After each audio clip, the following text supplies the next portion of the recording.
Okay.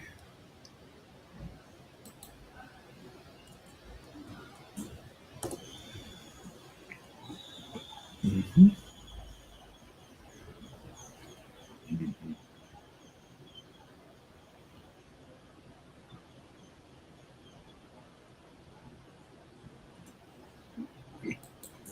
Mm-hmm.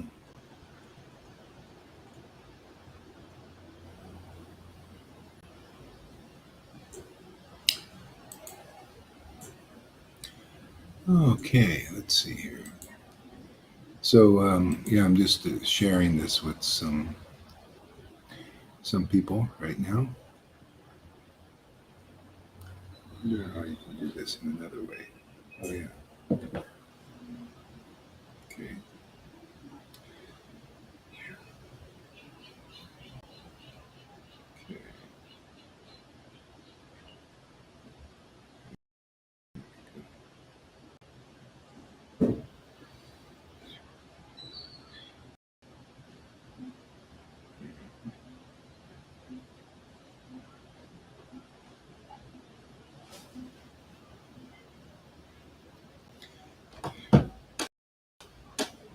Okay. So let's see. Let me share with a couple more people here. Nice. Okay. Here.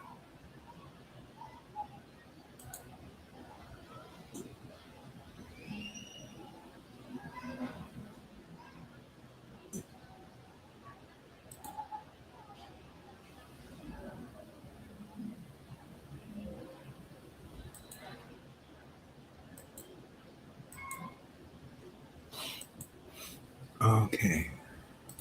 All right. So, hey. All right. So, what I wanted to do. what, hey, that was a great testimony you gave there, John Andre. That was really, really good, man. I mean, it just shows, each person that shares their experience with this chanting and connecting with our little meetup here. It shows like a new facet how God is working with everybody individually, in their own, natural nature and situation and consciousness.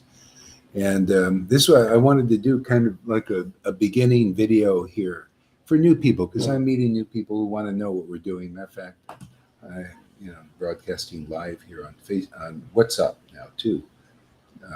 Share. I think I'll tag somebody else too on this WhatsApp here. Uh, let's see here. How do I do this here? Yeah. Okay.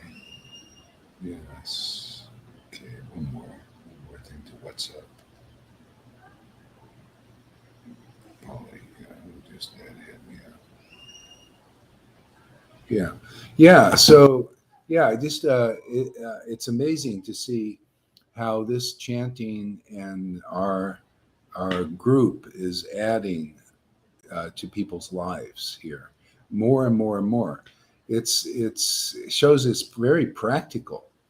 It's very very practical, and especially now at this time because I was talking to a couple of nice people today, um, and they wanted to see what we're doing here. I mean, it looks like my internet might be kind of weak. Let me know if the internet is weak. Matter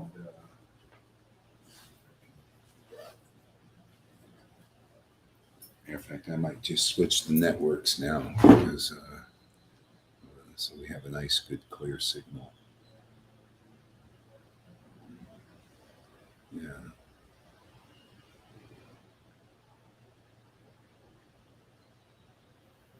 Mhm. Let's see here. Mhm. Okay. All right. So I'm going to just change the signal here so we have a good, clear signal here. Mobile hotspot. So it's strong enough here. Okay. All right. If the signal gets weak, let me know. Yeah. Okay. Yeah. So anyway, meeting new people and they just and talking to them too. It really nice. You could see that people need it's really helpful to have not only this chanting mantra, but this knowledge that we have, this information. People in the world have different types of information, like or different, just different information, and that's how we navigate in the world. It's just like we're finding that on the basic level, like with these, we hear now more. I mean, I was never into this before, this thing with the elites, and I never cared about that. I just was into a, spiritual trip. But now I notice my focus is like, oh, let's see what's going on now. And so anyway, there's like information that people have that they want to hide. So they get more control over people because they have more knowledge. And I see how they've been using this. I mean, I've just been studying this for a couple of years now. And I see how they're using information to control people in the governments and all of that. And it's so really unnecessary for everybody. Unnecessary for these elites who are doing it, or the governments that are doing it. They're creating all this karma. Karma is just another subject of knowledge that people don't have a clear understanding of, and that includes the elites and the governments and all of this. They don't know the whole world is governed by action and reaction. The action and reaction, except there's an exception, and that's basically what we're doing. This gets one to transcend action and reaction. In other words, if you do good, you get good back. If you do bad, you get bad back. Whatever these different types of activities you do, you get a reaction to your action. And it's very intricate. We have such a broad topics to discuss. Each one is fascinating and very important, very practical for everybody. Whether you're a politician or some of these elites or whatever, everybody's acting based on the information they know, based on the knowledge that they have. Knowledge, information, same idea. So the more deep our understanding is, and the more accurate our information is, the better our lives are, not only for ourselves and not only for our families, our like nuclear families, but the family of mankind. It's just, you can experience the interrelation of that. And so anyway, that's the kind of information that's coming out of our group here. This kind of information we're dealing with. It's so interesting that many of us that have been doing this for a while, we access this information every day and go deeper and deeper in our understanding of the world, ourselves, God, and how God shows up in people in their different situations in their lives, or as different as Christ or Krishna or the Brahman. All these different ways God is showing up for people, or the world, or nature. So the knowledge here is very, very deep and very, very interesting. It's so interesting that many of us are attending here every day, and we don't seem to take a day off. I haven't, and many here coming every day. The chanting is so amazing, and that's the other. So there's this knowledge, and then there's this chanting. So the chanting, you access a transcendental spiritual bliss that is usually inaccessible for most people. Inaccessible for the elites, actually, unless they make contact with this kind of association. It's a spiritual happiness that's lasting forever.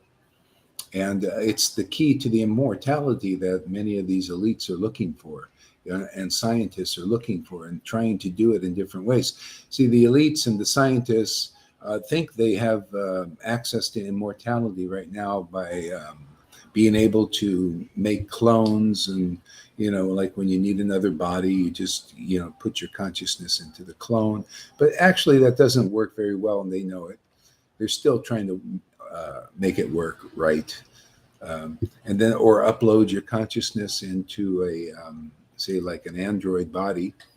The only thing is, then there's the feelings, and they kind of lack that. So nothing will work perfectly, but this works perfectly. This knowledge is good for everybody. This knowledge is good for people who want to be immortal, who want to be happier than anybody can be, even with billions of dollars or controlling the whole world, happier than anybody that commands respect of millions of people simply because they have high positions in this world. It's a happiness that transcends all other happiness. So that's all here in our little humble little sangha, this little association here. So yeah, and so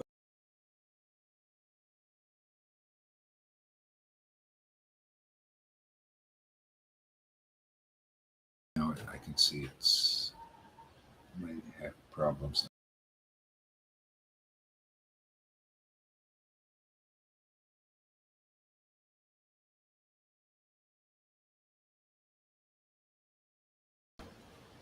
Okay. Oh.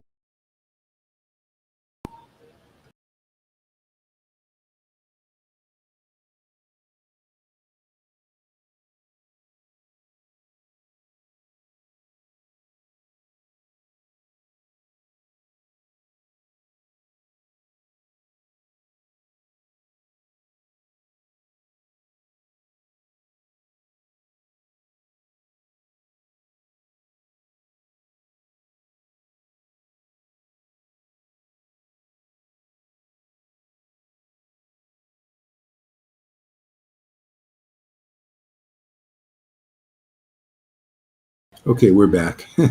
I switched the internet, so it should be strong now. Yeah, so a little background on where this knowledge came from and where this um, um, ecstasy and happiness, spiritual happiness, has come from. Anyway, there is a great saint, sage, or incarnation. That people viewed him differently 550 years ago, named Lord Chaitanya.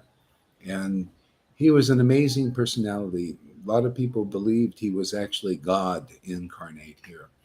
And what he did was he just basically brought forth this chanting of this mantra, this Hare Krishna Maha Mantra, and other names of this particular manifestation of God called Krishna and Radha, who were here actually 5,000 years ago. And it's a very rare incarnation of this supreme absolute truth. We call this absolute truth, means a truth that is true forever. It never changes, and if you can connect with it, you'll be happy forever also, and you'll be alive forever, but not quite in the way people understand. That we have to go into that. We have a spiritual body that gets activated, and then you live forever in that body. This is what we're looking for. This is much better than the clone body. The clone body is still physical. See, the spiritual body is there. It just needs to be activated and awakened and developed. See, and that's what we do here. Yeah. Yeah. So the Lord Chaitanya came here to teach um, these very deep secrets about the ultimate goal of life, the ultimate treasure in life, the ultimate spiritual happiness in life, the ultimate knowledge that you can get in life. You see, and the way to get it is through the disciplic line and making contact with the person who has imbibed this knowledge and this ecstasy. And so in the Bible, they call this Father, Son, and Holy Spirit. And that's not usually clearly explained how that's all shows up and how it works out. In the Vedic terms, from in this Vedic tradition and knowledge and disciplic line, is called Sat, Chit, and Ananda. So Sat is this spiritual body that's immortal. See, so and the Chit part of the of this aspect is the knowledge. It's the knowledge of the absolute truth, and the like that. And then the ananda is this ecstasy. Comes very easily with the chanting if you have the right association, of course. Yeah. So Satchitananda is just another way to say the Father, Son, and Holy Spirit. See, the Christians are fighting over this. Generally, they think, oh, there is no Trinity, or there is a Trinity, or they speculate on what they think the Trinity is, and it's only to do with Jesus, and it's not, it's not, he's the Son of God, and then there's the Father, and then there's the Holy Spirit, but nothing's really that clear. With this knowledge and information, that gets very clear, and it's very relatable. You could see, ultimately, we have to become a manifestation of the Father, the Son, and the Holy Spirit, all in one place, in this temple, in this body. Okay? Or Satchitananda. The Satchitananda is actually a more clear way to understand Father, Son, and Holy Spirit. So the Son is the radiant spiritual body. We all got it. It's just usually needs to be jump-started or kick-started into manifestation, into our own consciousness. Okay?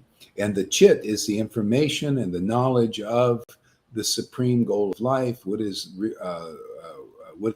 life all about? The different truths that we get to know about knowledge of life. What is illusion? See, like the Christians, they call the devil. Well, there's the devil in the Vedic disciplic line is called Maya, and this is a whole great, wonderful teaching, and it's not like a boogeyman teaching. The teaching and the Christians, they're not really clear about the devil. It sounds very much, he's the boogeyman. That you don't know anything. See, boogeyman is something you don't know anything about, and so Oz is usually a cause of fear also. So when you understand Maya, which is the shadow of the truth, it's the dark side of the truth, then you understand and you become more neutral and more or less affected by it too. Okay? So this is what people can learn here. And so today we're going to do a little bit of chanting, and then we'll read some of this knowledge and have a little discussion here. I don't know who's here. If you can just say something on the chat, and then I can see, because it restarted the chat. Looks like we got at least 7 people. All right, so why don't we chant a little bit? I might just do it with some music here.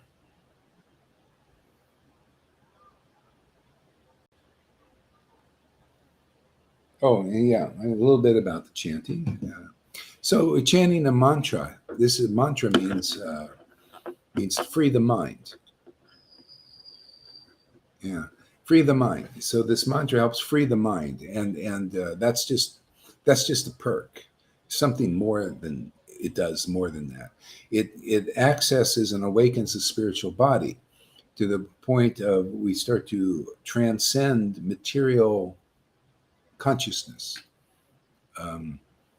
into developing spiritual awareness and the feeling of great ecstatic spiritual happiness, like the saints do. Actually, the saints, you read about them, some of these Christian saints or saints in India, they have another level of divine experience, and often they're considered oddballs.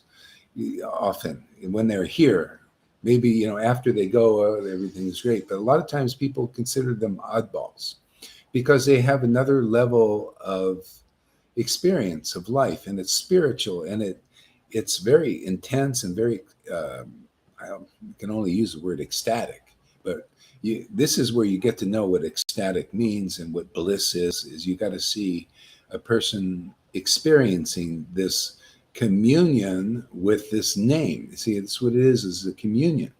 This name, Krishna, is actually represents God. Or like the name of Christ represents Christ. And because it's spiritual,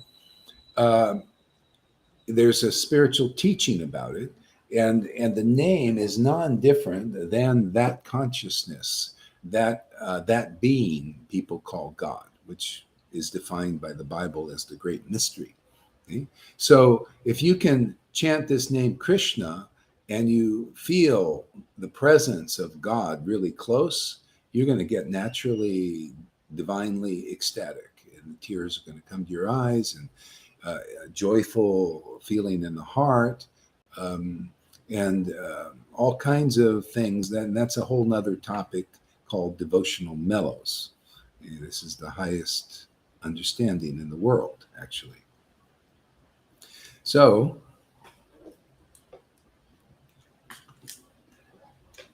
let's get to it.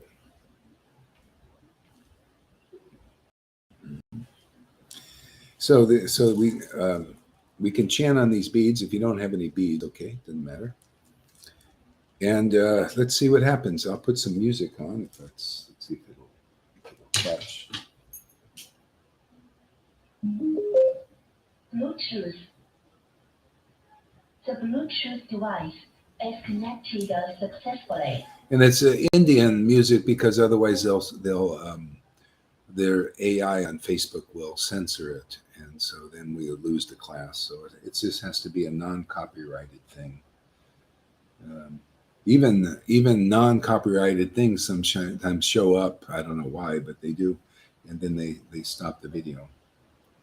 Okay, let's see what we got here. Mm-hmm.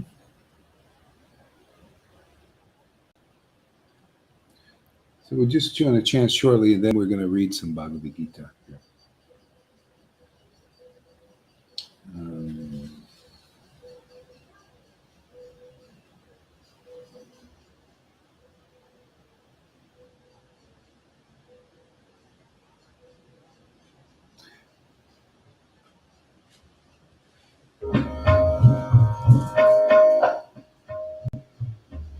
So this chanting is really nice. You can do it to music or no music, doesn't matter. You can. This is called japa, and kind of something I kind of just came up with to do it with music. This japa. Usually people don't do it with music, but it works nicely usually. And so we'll do this. So one mantra is Hare Krishna, Hare Krishna. These are all names of the complete Godhead. See, a lot of people think God is just one being or something, but actually it's a combined form of this bliss and knowledge. And so that's what you begin to experience as you advance in the chanting, is you experience bliss and revelation. That is as close as we're going to get to God. And as you start to experience this, you'll know what I'm talking about. And it's all easily accessible through chanting in association with persons who are actually experiencing the result of this communion. It's really a divine communion with this name with people called God through the name. The name actually represents that supreme being. That's a whole nother subject we can talk about. So let's just do it right now and see what happens. And if you expect some ecstasies and tears maybe, or laughter, because it's pretty hard to control, and I don't want to control it. And I just want to share this with people because it's wonderful. It's the greatest thing I found in this whole world all my life. And it's just getting better and better and better. And it's changing people's lives. People are giving reports that they're very, very happy with this. Okay, no more further ado. Hare Krishna, Krishna Krishna, Hare Hare, Hare Rama, Rama Rama, Hare Hare. So you can, if you're just new here, you can just listen to the vibration, or you can sing along if you want, whatever you like to do. Hare Krishna, Krishna Krishna, Hare Hare.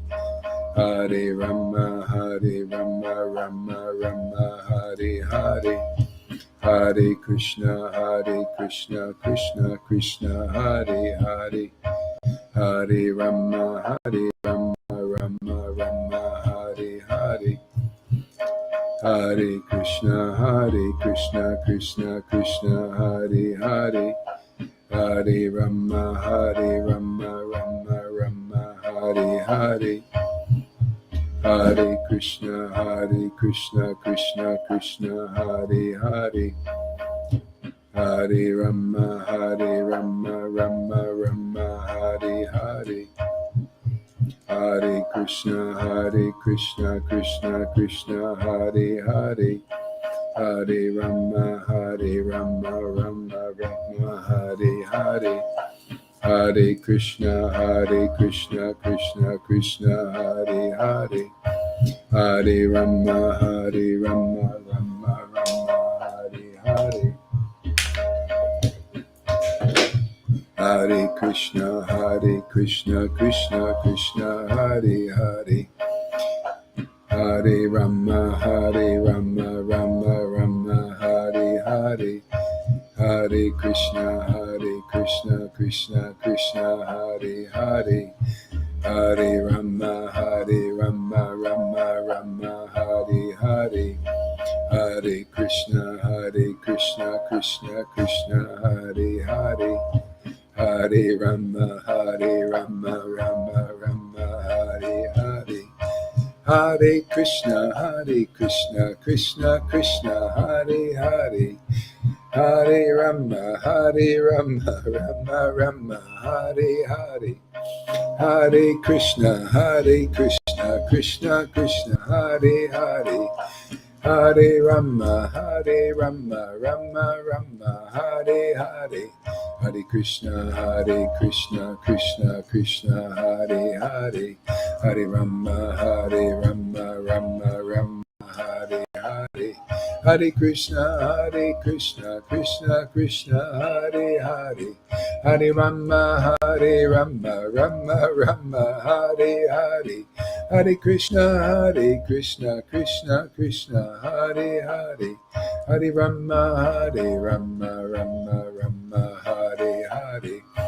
Hare Krishna, Krishna Krishna, Hare Hare, Hare Rama, Rama Rama, Hare Hare. Hare Krishna, Krishna Krishna, Hare Hare, Hare Rama, Rama Rama, Hare Hare. Hare Krishna, Krishna Krishna, Hare Hare, Hare Rama, Rama Rama, Hare Hare.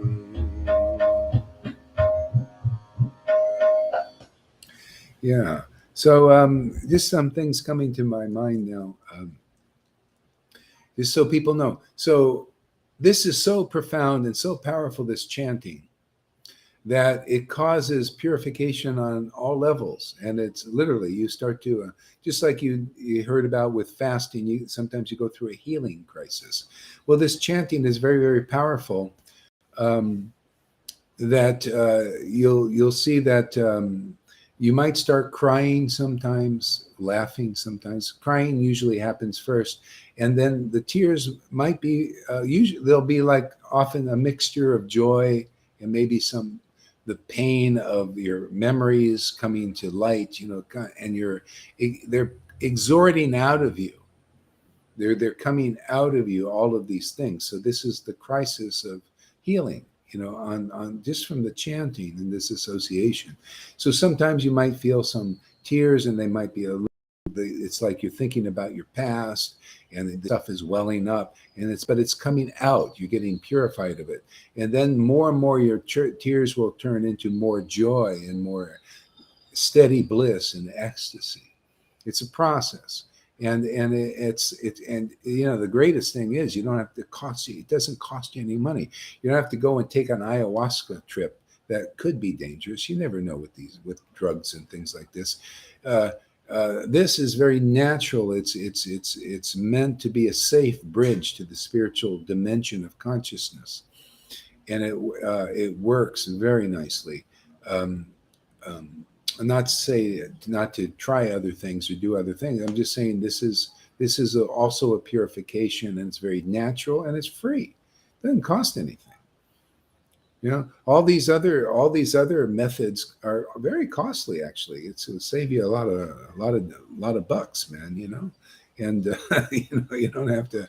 And it's more actually in the long run. It's more powerful and it's more true. It's more real. You get more clear. You get a very clear understanding of life. You become more logical than this is my own experience. This is the people who write these books, these very deep philosophical treatises on this knowledge. Get all of this information from very deep communion with that source. It gives you access to all the information. You know how you think you have access to all the information on the internet? Not quite. No. This gives you access to all the information of the essence of all knowledge. It's better in a sense because the knowledge you get on the internet, there's a lot. You get a lot. You can search all kinds of things, but the world, usually more or less knowledge to do with the world or with the emotions, things about the emotional worlds, or mental worlds on the mind, psychologies, maybe some celestial stuff going on in the heavens, like you hear they talk about aliens and Pleiades, and who knows about this. But this knowledge is all revelation. This stuff is the purest knowledge. It's the most inspiring knowledge. I mean, I've studied many things. I studied religions, and I studied these channelings, and I've studied enough, and not everything, but enough, and science and all New Age things, and even Christianity. And this is the clearest understanding, the clearest happiness, the deepest happiness and the deepest knowledge. And it's made me, for myself personally, I feel more logical, more clear about the essence of things. It's just in the most, it's like people are looking for peace. That is just the beginning, this peace that surpasses all understanding that Jesus was alluding to. That's just the beginning of this great connection, and that you can get through this disciplic line that we're in charge of. Actually, this is a special line. I was given the order in a lucid dream in 1996 to help anyone and everyone, especially if those who've been in the say the Krishna religion, and they have some what do you call, like, understanding of this philosophy. If they come, they would get so much. But a lot of people, they're getting more new people coming, and some people from that religion. This will clear everything up. Also, this would help Christians, help Buddha. It actually helps anybody. It's so great. It's so, I found this understanding is so amazing that everybody can relate to it. It doesn't matter if you're a bad person or a good person, if you're a Luciferian worshiper, or you're a demigod worshiper of good beings in the celestial worlds. This will help everybody. That's the beauty of it. It's called Bhakti Yoga, if you want to name it, and it's just simply wonderful. So I'm going to just chant, and to be honest with you, I'm so excited today. I just feel so excited about life and about what is happening in my life personally and in the lives of others, and I just I don't know, I just can't calm down in that sense. It's just really amazing, It's just, I am so it's like in my heart, it's feeling really encouraged beyond anything. It's just about all levels, it's just everything in my life. It's just amazing. And it's just getting better. And that's what I just, to the point it's overflowing. I just want to share it with more and more people to get them in on this. It's non-religious. It's the perfection. It's the perfection of everything, the perfection of religion, where that makes you, you don't need religious persons that are not always, so honest. They just, they do it for motives. It's like you heard that saying that money corrupts, religion corrupts. Anything you can get a hold of that can control others, if you have more than they have, knowledge can corrupt. See, all of this is incorruptible. Incorruptible. Because it literally purifies your heart to the point you just are overflowing with whatever you can desire in the world. Because what we really desire, the essence of what we desire is known to the persons who commune with the source that people call God or Brahman or whatever. That is it, man. That is what life is all about, is to make this connection. That is how we transcend the horrors of this world coming up. Anybody that has any awareness can see there's something big happening, and it doesn't seem, at least on the superficial level, very pretty. And a lot of people are in deep fear. A lot of people are suiciding out of the world. They're taking drugs, to cope. Like antidepressants and all of that stuff, because they feel there's something really big, and there is something very big coming. But if anybody connects with this will sort everything out on a way that I've never found it. This is all sorted out for me, and it'll counteract all kinds of miseries. We'll get into that, I don't know, today, but this information, it's all there. All right, we'll continue on a little bit more. I'll just stop, as things come to mind.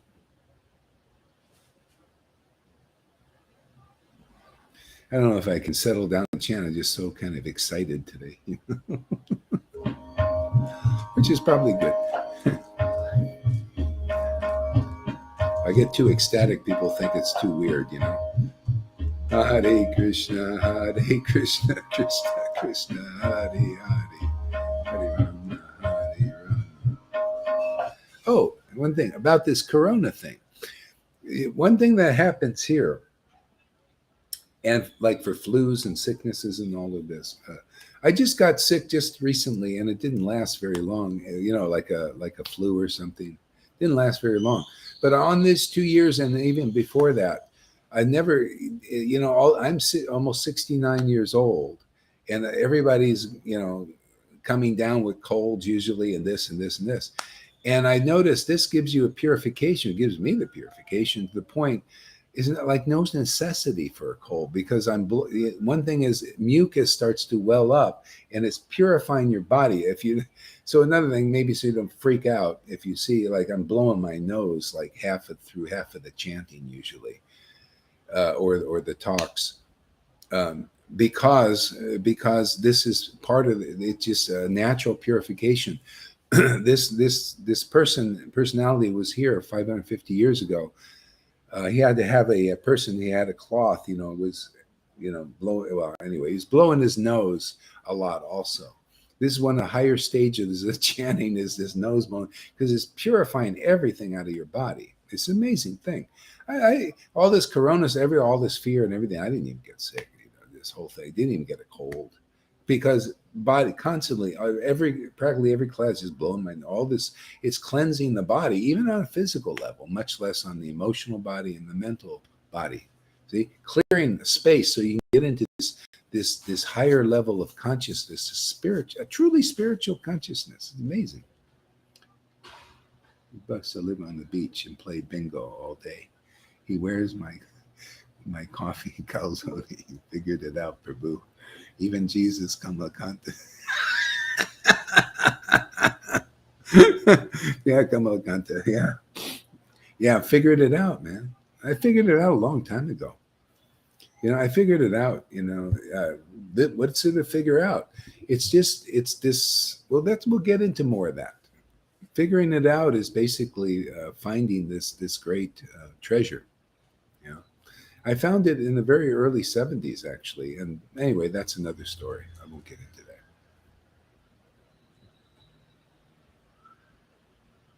that. Hare Krishna, Krishna Krishna, Hare Hare. Hare Rama, Rama Rama, Hare Hare. Okay, I'll just share. It's all about this quality. Spiritual level of consciousness is about devotion. It's devotion is an energy that most people don't know what it is. Devotion, but it is so common to everybody. See, this devotion, everything comes along with it. So my contact with devotion was in the early 70s when it awakened in my heart. And it just awakened from contact with the Bible. I just was reading the Bible, and this love, this special love that I had no idea what it was. I never experienced it. This opening just manifested, and love and ecstasy that was, and from that time, everything changed. I didn't really care about the world. Just everything changed. It started to flow, just the right situation, right things, and it was like amazing. And then I got the next connection was with A.C. Bhaktivedanta Prabhupada, where this information, this Vedic knowledge came through. And when I connected there, then I started to get a deepening even more. Okay? And then it was kind of a bumpy ride for a long time, because it increasingly got clearer and clearer over the years what this whole thing was about. Devotion to what and who and what, how does it show up? What are the obstacles to this? And as this devotion increased, everything, my happiness increased, everything increased. The service to God increased, service to man increased. It's all about service. So like you're wondering, like, okay, why do you have what you have, and why can you be on the beach and all of this stuff? Well, I just live on donations. That's I really don't usually ask anybody, but sometimes I have. But a lot of this stuff, people are just saying, they usually have been contributing. They say, this is changing my life, and I just feel inspired to help you. Wonderful. So I mean, I don't, it's not like I'm just, you notice how these ministers doing after, they're just always, asking for money, just, you got to sow here, you got to do this, you got to do that. I've noticed, I believe, not only believe, I've seen that these scriptures, that this knowledge is really true. So one of the Bhakti yoga principles that works, and basically when the devotion increased more and more and more, automatically one gets the results of there's four. Okay, this is a Bhagavad-Gita teaching. There's 4 goals in life that everybody is going after. Nobody doesn't.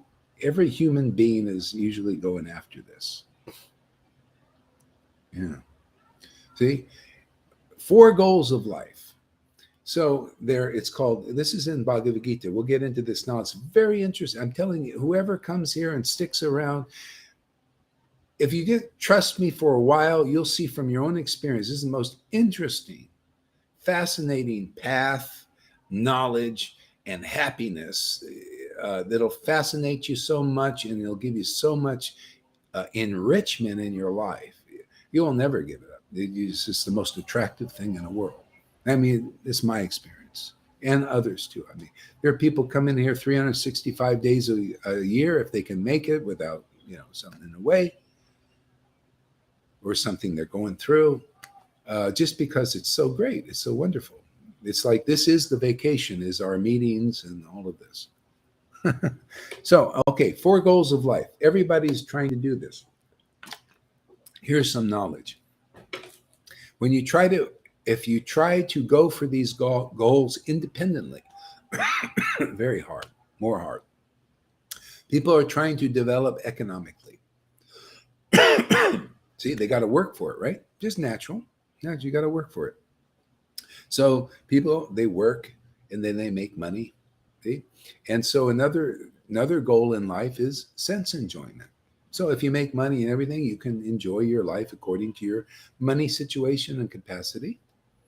or desire to. Some people have money, but they don't enjoy, so they're doing maybe austerities or something. Okay, so there's economic development. Everybody, most people are engaged in that. This is all related to all kinds of interesting subjects. By the way, it's amazing. I'm so happy I'm doing this now, because it's, this is going to be a really nice contribution to the world. I really feel that now. So yeah, economic development and sense gratification. Also religiosity. That's why you see churches, people, a lot of times if they get sick or something, or they have bad times, they turn to religion. They want to turn to God. Okay? And then they turn to God and they go into, say, Christianity, or they become a Muslim, or Hare Krishna in the Krishna conscious movement. Okay? Yeah, they become what they call Vaishnava, or some other thing, whatever it is. They become religious. And to do that, it's usually more difficult too. It's also difficult. You got to do austerities. If you notice, many followers of religion, they're fasting, and they're following lots of rules and regulations, or maybe they appear to. And a lot of times the leaders, this is the problem. A lot of the leaders have material motivations. They think, oh, I can be a pope and then I can get what I want, or I can work for this is just common knowledge now. The one world order, they're part of I could be a pope and I'll infiltrate there and we'll be part of the one world order. And, we'll get people to do climate change and what else? The Great Reset. And that's, man, the Pope's into that, man. He's doing things about that right now. Greta, he has Greta up there coming. Anyway, not to critic, just what's happening is just some motivated. They have other motives other than just to commune with God. Okay. So Jesus saw the same thing. If you could trace everything back when Jesus was here, he came to the woman at the well, and he said, basically, chapter 4 of the book of John, he said, listen, you're worshiping God in religion. It's religious for you, and you're not very good at it anyway, because you got 5 husbands, so you can't even follow it properly. Just like a lot of these religious leaders, a lot of times they're debauchees, more or less, where they're not very good, or they got to appear like they're saints, and all this stuff. There's you don't have to do that, but they feel they have to, because they'll lose their following. See, that's another thing. See, so religiosity, you have to work at it, or you have to lie a lot, pretend to be something religious or something. So anybody that follows religion, they usually, if they're intelligent, they think, is there anything more real than that? Is there?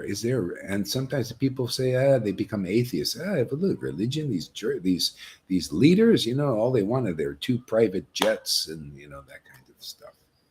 Okay. So there's that going on.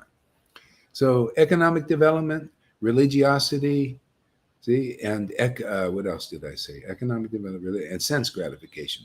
There's one other goal. When you get burnt out on all of that stuff, there's always some faults, always some shortcoming in all of that.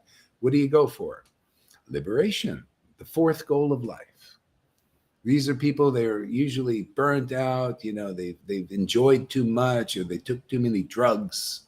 And now they want liberation, or salvation. It's liberation. It's another word for it. They call it different names. Mukti, salvation, liberation. And Jesus more or less was giving salvation, free of sin and all that stuff. That's the beginning, actually. See, so there's 4 goals of life, and people are all wrapped up in them. And if you go independently for those things, very hard. More difficulties. You spend your whole life trying to make money, and sometimes you'll lose, and all this stuff. There's one more goal that nobody knows. No, not nobody. Very few people know. And that's what we teach here. A 5th goal of life that people are unaware of. But if you come here, you'll become aware of this 5th and most fantastic goal of life. See? This 5th goal of life is called Bhakti Devotion. See, devotion to what? Well, instead of being devoted to the world, devoted to husbands and wives and monies and control and followers and all of that, you become devoted to the source, called by many names. Some people call that God. Some people call it the Christ. Some people call it Krishna. Some people call it Allah. But you get to have personal experience of that Lord. See, that true consciousness. See? Some people called it the field, some field of energy, or the oneness of light. They have different names for it. And you can get contact with that source and go deeper and deeper and deeper into it. That's what we're all about here. If you come here long enough and spend 30 days, we'll teach you about the fifth goal of life. And when you start accessing the fifth goal of life and that becomes your activity in life, what happens is, you get the benefits of all other things. All other goals of life just come after to help the mission of your work here. This is the great secret. So Kamalakanta, if you wonder, what is the secret? Well, that's the secret. This is right there in Nectar Devotion. You can read it. Right there at Kamalakanta, pull out your book in Nectar Devotion. I don't want to go look for it. There's a verse. Those who engage in bhakti yoga, in devotional service, get the results of all other goals of life. Even liberation, just by engaging in bhakti yoga. But it's not just any bhakti yoga level. It's at the level that we teach here how to very quickly come to the ecstatic platform where love of God manifests in your heart. And then whether you're in a job or not in a job, or whether you're poor, whether you're rich, it doesn't matter. But things will come. Whatever you do, you'll have what is needed. Your life becomes a miracle. Okay? So whatever some people here, when Lord Chaitanya was here 550 years ago, he had associates who had what you're going to see, what's here. They had this. They were natural devotion to God, to their source. Their God manifestation was Radha and Krishna, which we teach. You connect to this level, oh boy, you're going to be really happy, man. This level of God is amazing. Very deep, very, very deep. So they were devotees and they were in different situations. Whatever your situation is, perfect.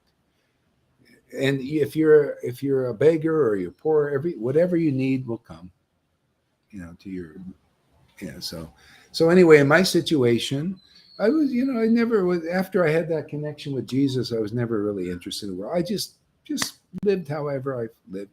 And as things progressed and deepened and all this, and then everything just kind of, just kind of fell into place naturally,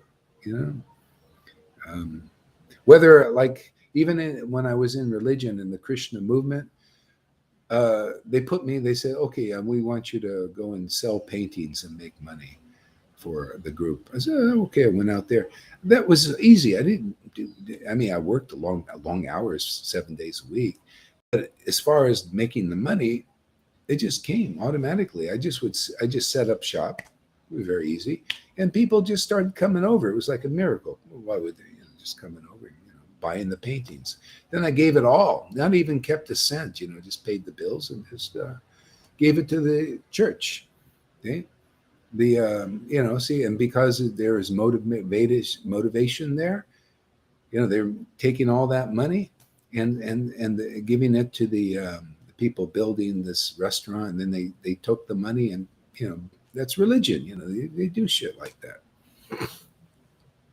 So anyway, everything came even then, and then even when I went back, I left that group, and this went in the world, just things just showed up, I ended up, I had a girlfriend, and I didn't know she had a lot of money, it didn't even enter my mind.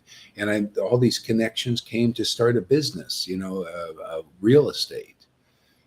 And we just teamed up together. She says, oh, by the way, I didn't tell you. She never even showed me her house. One day she said, I want to take you over my house. I just wanted to make sure you weren't into me because of my money. And so I went to her house, big, huge mansion, man, in Santa Cruz. You know? And then things came, where these people said, go over here. And I just ended up getting into real estate, making, lots of money, hundreds of thousands of dollars, And then I gave that up. I got back with Prabhupada and I gave it all up. I just realized I'm a servant of Prabhupada. And the test was my partners. I was ready, I had everything was turning into gold like magically. My partner said, well, you gotta come back and because I took a 2-month vacation. I said, oh yeah, 2 months, but then you gotta come back. But then I said, no, we're gonna hire property managers and all that. And they said, sorry, you don't come back, we're gonna cut you out. And they did. I said, well, I'm a servant of Prabhupada, my guru. I knew. I said, this is my life now. So, that happened, and then, so anyway, I lost a lot of money. And that's not losing nothing. To me, I gained my spiritual life. To me, that was real. And then whatever money I had, I cashed out or something. I bought a motorhome and, just distributed Prabhupada's books. Went around. So that happened some years, and then just on and on, and then I just got serving Prabhupada, going deeper and deeper, more ecstasy, more bhakti started to awaken. I started to be floating in this bliss all the time, and it was amazing. And then I went to India. And then things just started naturally happening. I met somebody, and it's a whole story. Govinda has it, most of it. And I just started going, I said, well, I'm just here. So I just been serving Prabhupada, and this is my work. Everybody's got to work. You got to do something, man. And so this is the perfection of bhakti yoga is if you're inclined to, you do this work and you'll do what you do, whatever it is, like to me, I was never, I just live. And Prabhupada came to me, gave me this order, and I just started doing this, and everything just starts to fall in place, whatever it is, whether I could be on the street tomorrow. I don't know, who knows, but I'm doing my work, and everything seems to work out. And, so in other words, the verses are true. The verses, when devotion begins to awaken in your heart, you get the results of being religious. So that's the money thing. Okay. Money thing is people are giving donations whenever they feel like if they want, So, okay, I can use it. I can come here, pay the rent, get some food, go out, do more classes, buy some equipment, stuff like that. Give it to devotees. Sometimes devotees have a need. So I send them something. I sent a harmonium to Shama Sundari and the microphone and some to the others. And then sometimes whatever, we just help each other. We're, like family here. So that's the money thing. What about now economic development? Religiosity. Now that's a miracle. Usually to be religious, you gotta wear a uniform. You gotta wear, like a lot of ministers wear suit and ties, right? Okay? Suit and ties. Or you gotta be in the ISKCON movement, you gotta wear a dhoti, you got a sannyas thing, you gotta put tilak on. It's a big austerity, just to dress up because people are looking. Or is he dressed for success? We got to consider him religious. He's got to look the part. It's got to look like he's religious, right? See, so now what about this guy here? A regular shirt, some usually t-shirt, no signs of being religious at all. Yet among people who know me, like here, they've been around. I'm not asking them. They're calling me, oh, Maharaj. Can you imagine? That's a title for a sannyasi, a person's renounced the world. Are they wrong for calling Gaur Hari Maharaj? Well, not really, because these persons renouncing the world are doing it, and they don't usually even know why. They're doing it to get this bhakti that's we're giving to people as a gift. They're working really hard to renounce the world and everything, and eventually maybe they make some slow progress to what I already have and many of my friends already have because they come here. See? So I get the benefit of religiosity, being known as a religious person, but amongst everyone, because unless you come and you hear and you see what's going on and you get purified, there's a veil over what's going on here. You won't know. That's why they called Jesus a heretic. The Pharisees wouldn't come and listen to him unless it was Nicodemus. They didn't believe in him. So they called him naturally. They projected their own impurities on him, their own impure consciousness. And they say, he's a heretic. He's terrible. He's this. And that's why Jesus came up with the saying, he says, you don't get polluted by what goes into your body. What comes out of your mouth, what comes out of your body is pollution. See? And so the person who is actually purified in heart, they pull poison out of people, and that's good. I mean, it's a lot of times they don't even know they're doing it. I've had people. When I'm preaching and sharing on the internet, I've had people that are in religious groups.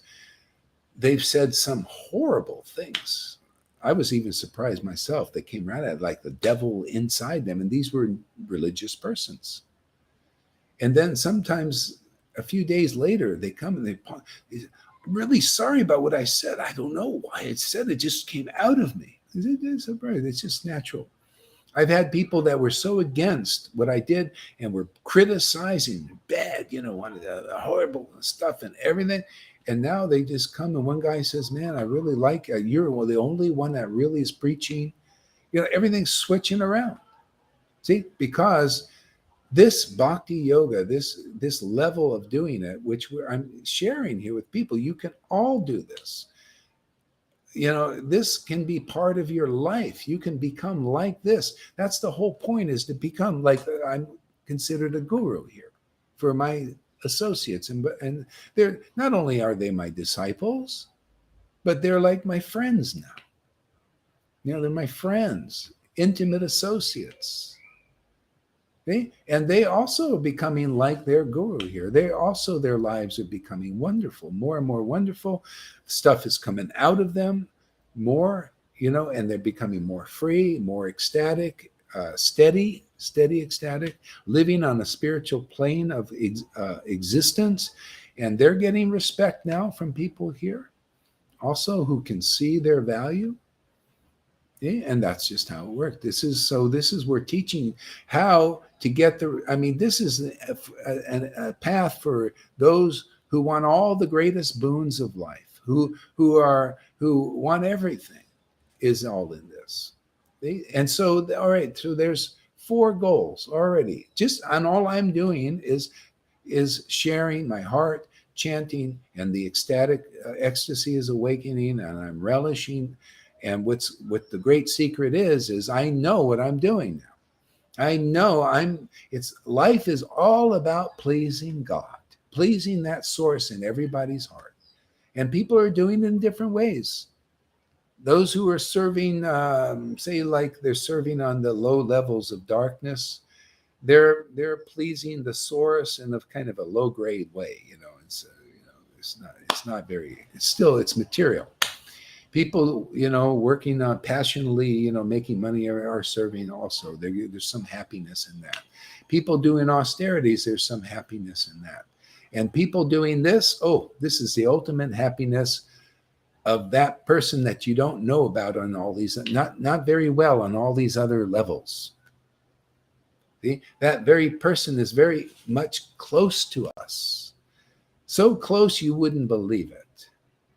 Okay? And when you make that being that people call God and know in different ways, happy on the highest level of his happiness or God's happiness, then everything starts to be drawn. Not that I'm not interested in being like super rich or anything. I don't want, that's a lot of management, it takes too much management. I have hard enough time managing what's coming here. That's not hard. It's just that's what I got to do. I got whatever comes here, I try to protect it. I know it's God's stuff. So I want to make sure that it works. It's used properly and protected properly, because it's like we're stewards. See, so when you make the Lord in your own heart, whatever you want to call that, being there, you start to communicate with this Lord. You start to find out what is the happiness. And it's all about pleasing the Lord in the heart. See, and this chanting gets to be like that. You start to get so purified, so clear, so much knowledge and revelation and logic even, that not only, can you help yourself, you help others. That's called what we call guru, spiritual master. So liberation also follows along. I don't try to become people try to get liberation. They got to do all these austerities, fastings, and speculations and all kinds of stuff. Liberation, I just feel liberated just doing my pleasing God by chanting and talking about the Lord. Doing this is a deed, actually. See, this is what the voice is meant for. The voice is, we have a mouth. The mouth is up here. You notice the ears are here. The eyes are here. This is the high level. This is where the Brahmins is the highest class in the class system is the Brahmin. See, but they're not even fully awakened. And usually they don't find very many real Brahmins anyway. So this is where the devotional plane exists, from here to here and here. So what do you see? You see, you perceive. You notice the pineal gland is here. You start to see spiritually. You may not see some, mystical things, like visions. It'd be hard to drive a car. You start seeing all these things, but you see spiritually. You see the spiritual side of things. You get revelations. See, because you're opened up here and also up in here. Crown chakra, they call that. And then you hear. See, you hear what? The essence of all truth. You literally hear it into your heart, descends into your heart. You feel that truth, you relish it, and then you speak it. That's work. But that's so much work and so important work that it's not even like work. It's not. It's where everything is going in life for everybody universally, is the kind of work we're doing. So some people will be attracted. Not everybody. Not everybody can understand this, but whoever comes here and learns what we know, you're going to be kissing the ground. You found this path, man. This is the greatest path I've ever. I feel so privileged to share it with others. So Deepak Singh says, seems the more bhakti I do, the more I get beat. So I revert to Bhagavad-Gita, where Arjuna was telling Krishna he wanted to go to the forest and engage in bhakti. Krishna said, yeah. Well, you know what it is Kamalakanta. It's just a purification. See? You get beat. Okay, there's still action and reaction. But if you come here regularly and just really listen and really make friends with the devotees, if it touches your heart, you can get so purified where you won't be beaten. You won't be beaten. That's only an intermittent stage. So again, so we'll go into another concept. It's called nullifying, neutralizing the three modes of nature. Okay, this is another Bhagavad Gita concept. Very interesting one, actually. So everybody's trying to just generally, first of all, we're attacked naturally in this world, being in this world. There's action and reaction. See, karmic action and reaction.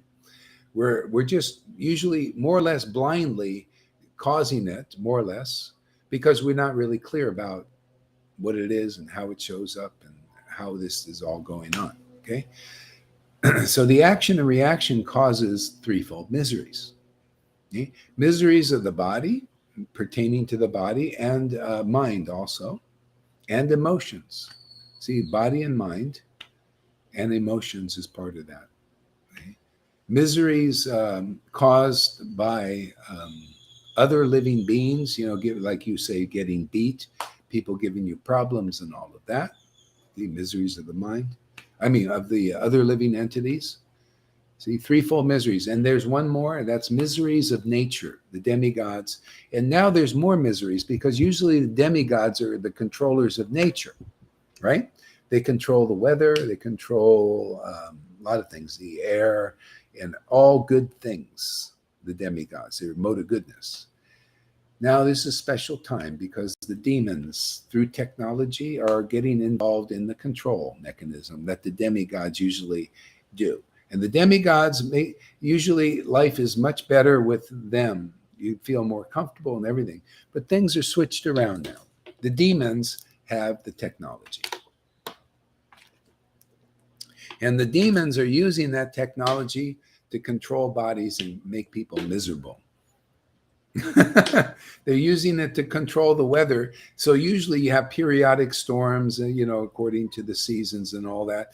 Now they're making out of season storms. They're making tornadoes that wouldn't usually be there. They're making them. They can do tornadoes. They can do earthquakes now, and they can cause volcanoes to erupt. And they're doing that also.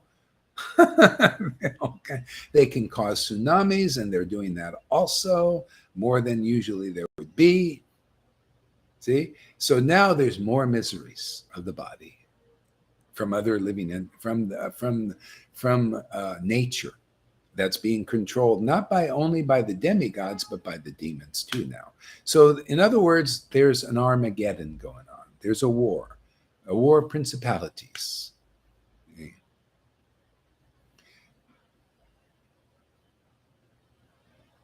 Yeah, the flooding stuff, all kinds of stuff, man, Yeah, so there's a Armageddon going on, or they call the apocalypse. So you notice friction is going on now. Now, another beautiful thing is so there's these threefold miseries. This path of Bhakti Yoga, doing what we're doing, will nullify those miseries more and more in your life. You start to see, if you take this seriously, if you really come and you listen well and you see that you actually need a spiritual master, unless you're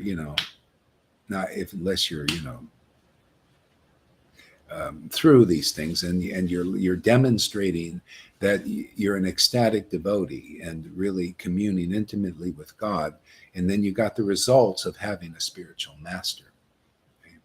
And even when you're in the advanced stage of bhakti, even in the advanced stage, I consider all these gurus. If I met a living one, I would say, "Oh yeah, you're my master," because God is living in your body. But I couldn't even find a person that I would acknowledge, like I could see that God is really awakened in them. I see all these persons kind of imitating it. I see more of that. The spiritual master or the associate of God in my own disciples, where I feel, many of them I consider worshipable because my Lord is in their hearts awakened. See? So anyway, that's another topic. So anyway, Kamalakanta and everybody else, if you want to nullify those miseries of body, mind, and emotions and other living entities in nature, this is the way to do it. I was telling these people today that I met, I said, even if something happened to this body, I know where I'm going. I know where I'm from. I know I have freedom. I identify with my spiritual body. This is just what do you call a house. Just got a house. Sometimes a house gets destroyed, right? So when misery caused by other living entities, if your house gets blown up, you think a self-realized person will just say, well, it's just a house. We'll just get another one. If you got insurance, okay, get another one. If not, you just, okay, have a house, don't have a house. So what? I'm free. See, that's what it is when you're identifying with your spiritual body. Some of the early Christians had a very deep connection with Christ, and they threw them to the lions. And then the Caesar came out to look at these persons. This is all historic. You can read it in the history. He got so angry because they didn't die suffering. They died with smiles on their face, like they were protected by their God. See? So it's kind of like that. I still get beat up. It's old Anarta surfacing. Yeah, exactly. So Sachi knows. She's been around doing it. Everybody's going on their path.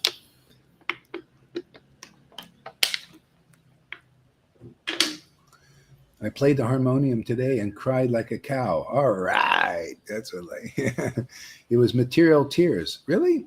But nothing would unstuck me. I like that vibe. Thank you. Well, it's probably, you say material tears, but, I'd like to talk to you more about that, because it might have been like a mixture, because, see, we have this stuff in us and it's coming out, and like the Bhakti brings it out, and those tears will become tears of joy if they weren't. If they're a little mixed, it's okay. It's part of the purification. They flooded an Hartal in Germany. I don't know what an Hartal is, but it sounds like a demon thing they're doing.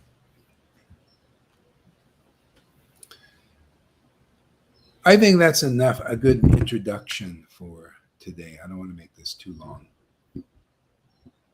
Radha's name moves something from the bottom. Yeah, it does. It moves it from the bottom and out. See, it comes out. So anyway, if you're new here, keep coming back, and this will build, and you'll see something here that I really you in this life, it'd be very hard to find what's going on here, to find the connection with this. It's very rare, very rare. Okay, so we'll stop here, and we'll continue later on. Maybe I'll come back tonight later on. Talk to you later.